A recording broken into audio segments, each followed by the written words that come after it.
Hello everyone, Alistair Gold at Football.London from the Tottenham Hotspur Stadium. That was pretty much as bad as it gets for a Tottenham Hotspur performance. Just absolutely devoid of creativity, aggression, all over the pitch really. Very few players going to come out of that performance with any credit.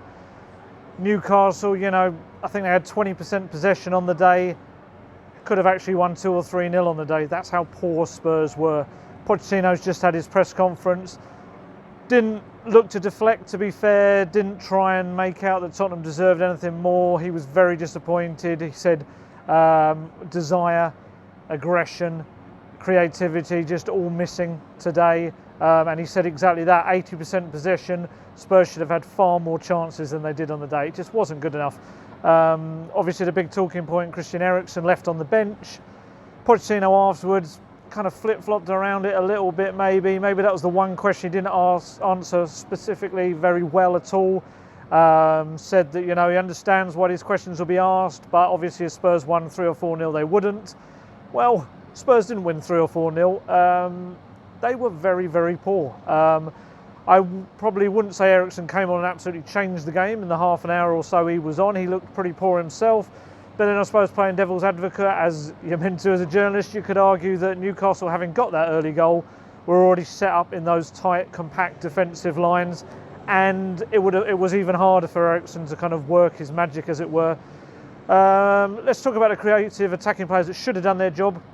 Eric Lamela, very poor today, battled hard, worked hard, but if he's playing in a number 10 role, he needs to be doing far more than he did today. He's a risk taker normally, tries those little clever through balls. None of that today. Was really disappointing.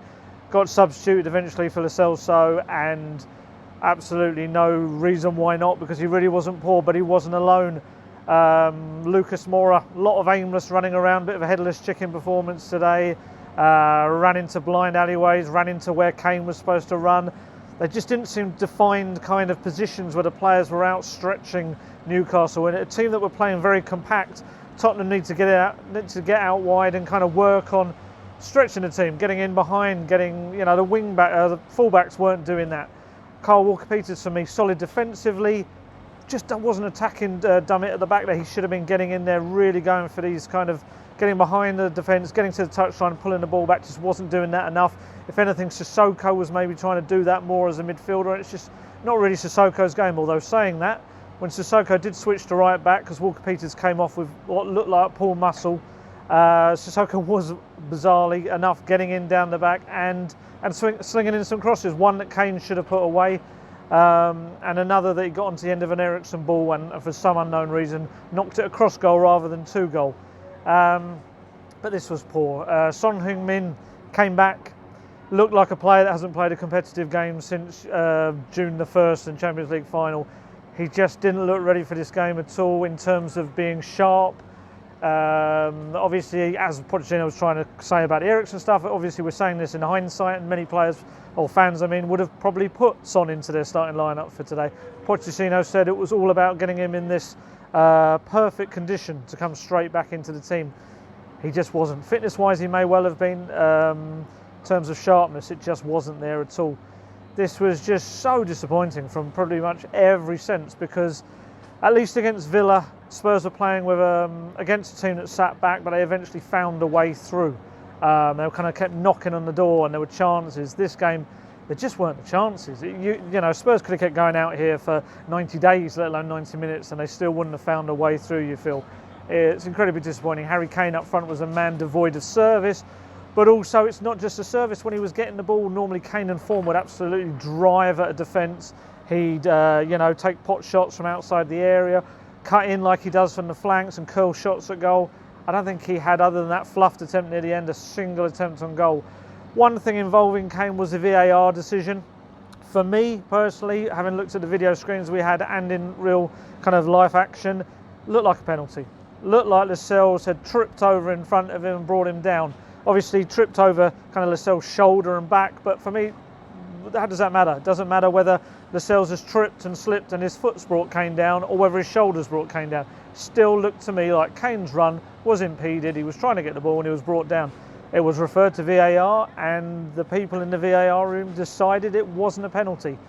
For me, that's probably the first instance of VAR I've seen this season in terms of Spurs games where I've just thought, oh, that doesn't feel right. It didn't really seem like a decision that really maybe should have been come to.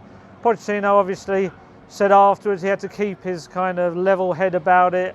He said, as before, when it goes for us, then fantastic. When it goes against us, we have to respect it. I felt today was incredibly tough call on Tottenham at VAR, but Spurs didn't deserve it. If we're going to look at it on a kind of a flat basis, Spurs did not deserve it. They just weren't good enough. Didn't deserve 3 points. Probably didn't deserve a point on the day either. Newcastle defended incredibly well, shut Spurs out, and really, like I say, should have had a couple of goals as well. There was a strange incident with, I think it was Johnson, the goal scorer, going down injured.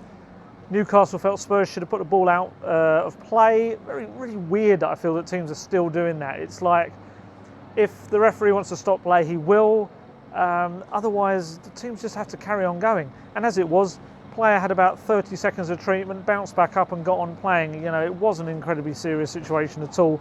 Some little kind of coming together with the two benches, Pochettino and Steve Bruce's assistant, really not very happy with each other. Pochettino said afterwards, look, I was just trying to explain to him, I can't put the ball out of play. It's not my lookout to do it. And to be honest, Spurs didn't really have to. They shouldn't have had to. Very strange one. I asked Pochettino after the game in the press conference about Davinson Sanchez and Danny Rose, because for me, it's a worry. It really is, those two players playing together. Against Aston Villa, the goal came from a long ball in between those two players. Neither could deal with it. Today, 3 times Newcastle put balls in between the two players and they didn't know what to do with it. One of them resulted in the goal.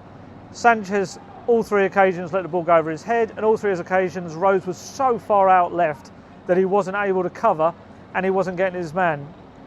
For me, I know Sanchez is going to get a lot of flack. I feel Sanchez was poor today, but I also feel Danny Rose was as well.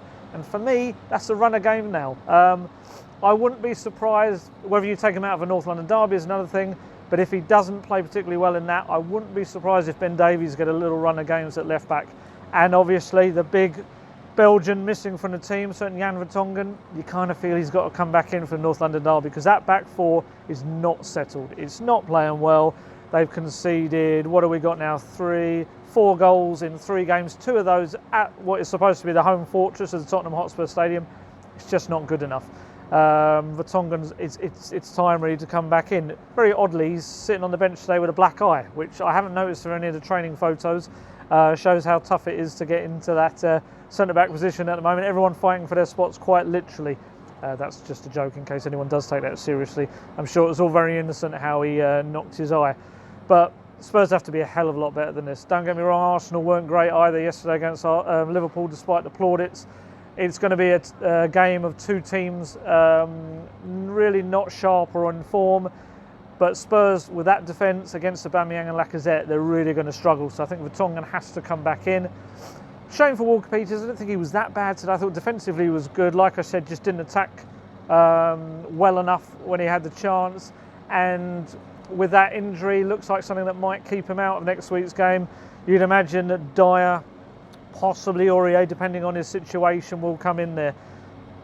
It's got to be sorted. Pochettino has a centre-back himself. He knows that defence isn't working particularly well at the moment, and it's got to be a case of, if he's going to pick on performance, then Vertonghen, probably doesn't need to have a shot. But then now you've got the flip side of Vertonghen has not had much match practice, not match sharp.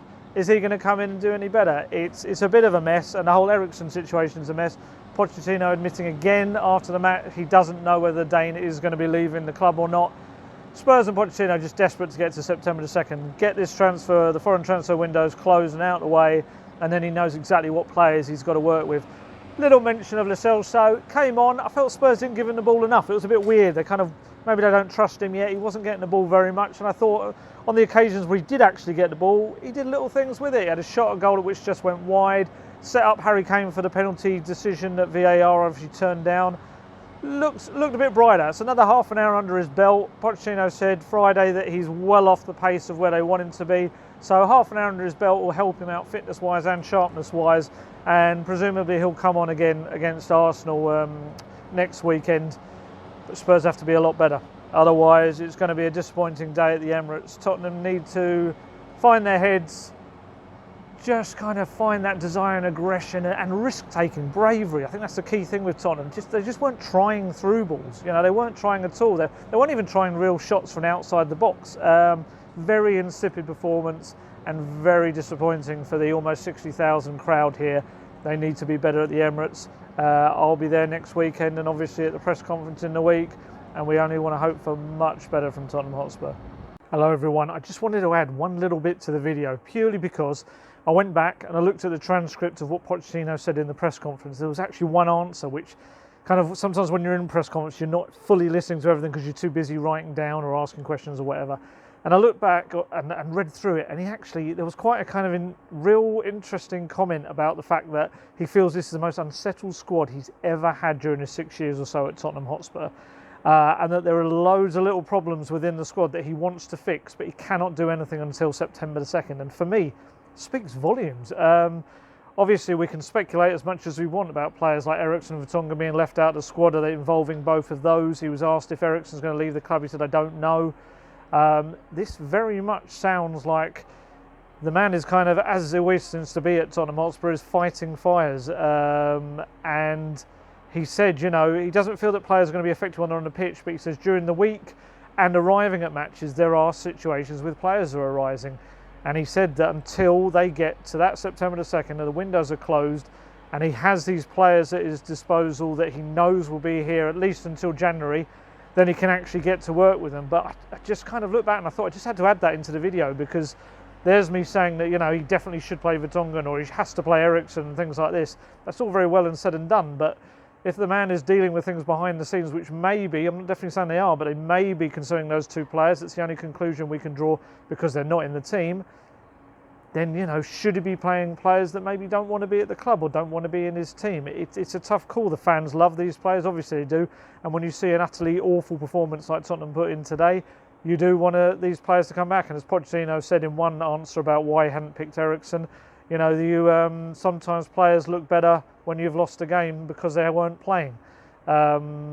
We know they're good players. We know that's a little bit facetious, but I kind of, you know, that kind of opened my eyes slightly, kind of reading back that full answer, and it sounds like there's plenty of issues going on behind the scenes at Tottenham Hotspur right now, and they just need to get to September the 2nd, 10 days or so, and then Pochettino can see what lies ahead, and it may very well affect kind of how Tottenham Hotspur's season pans out as well, because if there are issues behind the scenes and they need to really move on players for actually the good of the squad dynamic, that's what he said himself, his team needs to have a strong dynamic and a strong team bond, and it sounds like it's just not there at the moment, and we know Pochettino teams thrive on that, require it, they need to give everything for each other, and if they're not doing that, Tottenham Hotspur doesn't work, and we saw that out there today, so very much one to keep an eye on. Alistair Gold from the Tottenham Hotspur Stadium.